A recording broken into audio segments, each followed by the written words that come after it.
மழைக்காலம் வந்ததும் எங்கள் கிராமம் முழுவதும் சந்தோஷம் நிறைந்தது.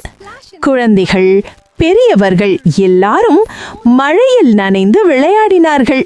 அந்த சிரிப்புகள் மழையை விட இனிமையாக இருந்தது.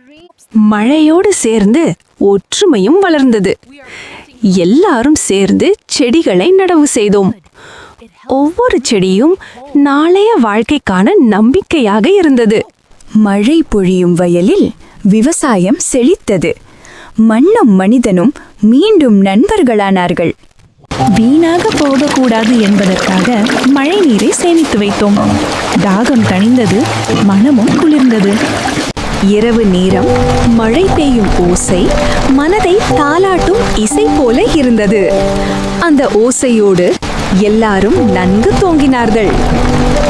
விடியற் காலையில் பசுக்களை அழைத்து பசுமையான புல்வெளிக்கு மேய விட்டோம்.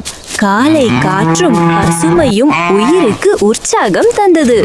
மாலை நேரத்தில் பசுக்களை அன்புடன் வீட்டுக்கு அழைத்து வந்தோம். பசுக்களை குளிப்பாட்டி சுத்தமாக தொழுவத்தில் கட்டினோம். அவை எங்கள் குடும்பத்தின் ஒரு அங்கம். வீட்டுக்குள் அருமையான சமையல் நடந்து கொண்டிருந்தது. அம்மாவின் கைகளில் அன்பும் சுவையும் கலந்து இருந்தது. இரவு எல்லாரும் ஒன்றாக அமர்ந்து பரிமாறி சாப்பிட்டோம். மன நிறைவோடு இரவு தூங்கினோம். அடுத்த நாள் காலை மாட்டுத் தொழுவத்தை சுத்தம் செய்து வாசலை வழித்து அழகான கோலம் போட்டோம். வீடும் மனமும் தூய்மையானது. பிறகு வயலுக்கு நீர் பாய்ச்சினோம். விளைச்சலுக்கான புதிய தொடக்கம் அது.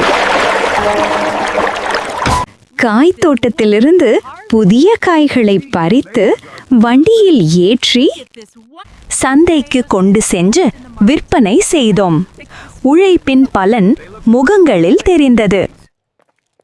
மாட்டுத் தொழுவத்தில் பாலை கறந்து விற்பனை செய்தோம். மீதமுள்ள பாலை காய்ச்சி நெய், வெண்ணெய், பன்னீர் செய்து சிறிய கடையாக நடத்தினோம். எங்களை வாழ வைக்கும் மாடுகளுக்கு பூஜை செய்து வழங்கினோம். நன்றி என்பது எங்கள் வழக்கம். ஓம் சாந்தி. May the blessings of the sacred cow be upon us. இப்படி மழை எங்களுக்கு சந்தோஷமும் செழிப்பும் ஒற்றுமையும் கொடு